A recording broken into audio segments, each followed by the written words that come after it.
Hey guys! நேத்து விநாயகர் சதுர்த்தி நைட்ல இருந்தே சஷ்விக்கு பயங்கரமான ஃபீவர் வந்துடுச்சு.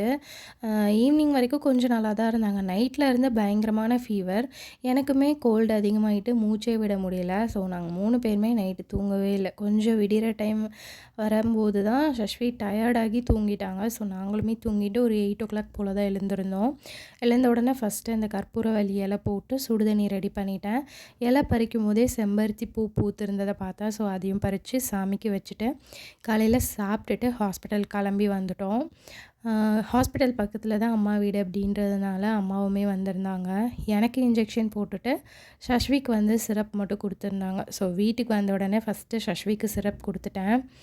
அதுக்கப்புறமா லன்ச்சு செய்ய ஸ்டார்ட் பண்ணியாச்சு. லன்ச்சுக்கு ஒன்றும் பெருசாலாம் சமைக்கல. நேற்று வச்ச சாம்பாரே இருந்துச்சு. ஸோ அதுவே சூடு பண்ணிவிட்டு ரைஸ் மட்டும் வச்சுருந்தோம். வரும்போதே கார பூந்தி வாங்கிட்டு வந்திருந்தோம்.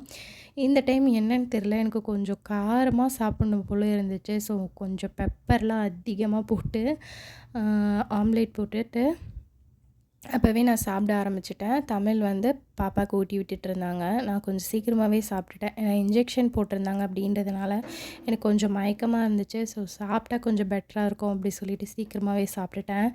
ஈவினிங் வரைக்குமே சஷ்விக்கு வந்து ஃபீவர் குறையவே இல்லை, கொஞ்சம் கூட குறையவே இல்லை. ஸோ ஈவினிங் திரும்பவும் ஹாஸ்பிட்டல் போயிடலாம் அப்படின்னு சொல்லிட்டு கிளம்பி வந்துட்டோம். வந்த உடனே இன்ஜெக்ஷன் போட்டுருங்க, ஏன்னா வைரல் ஃபீவர் நிறைய பரவிட்டுருக்கு. ஸோ இன்ஜெக்ஷன் போட்டுருங்க அப்படின்னு சொல்லிட்டாங்க. ஸோ சஷ்விக்கு வந்து இன்ஜெக்ஷன் போட்டிருந்தோம். பயங்கரமாக அழுதுட்டாங்க. ஸோ கொஞ்ச நேரம் நின்று சமாதானப்படுத்திட்டு அதுக்கப்புறமா தான் வீட்டுக்கு கூட்டிகிட்டு வந்திருந்தோம். வீட்டுக்கு வந்த உடனே டின்னர் செய்ய ஸ்டார்ட் பண்ணிட்டேன். இட்லியும் பாலும் வச்சு ஃபஸ்ட்டு சஷ்விக்கு ஊட்டி விட்டுட்டு அதுக்கப்புறமா தான் எங்களுக்கு சட்னி ரெடி பண்ணியிருந்தோம். ஸோ சஷ்வி சாப்பிட்ட உடனே இந்த மாதிரி விளையாட விட்டாச்சு. எப்போவுமே கொஞ்சமாக கருவேப்பிலை கொடுத்து அதில் தான் விளையாட வைப்பேன். பட் இன்றைக்கி ஃபுல்லாகவே வேணும்னு சொல்லி அழுது அடம் பிடிச்சாங்க.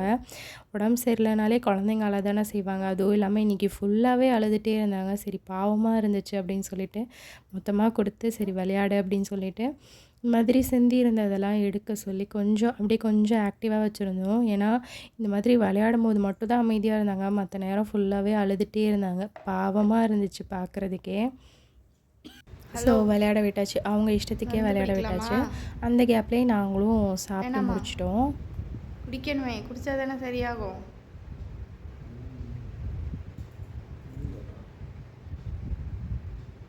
வாங்க குடிக்கலாம் வாங்க. கண்டுக்கவே மாட்டேங்குது பாரு.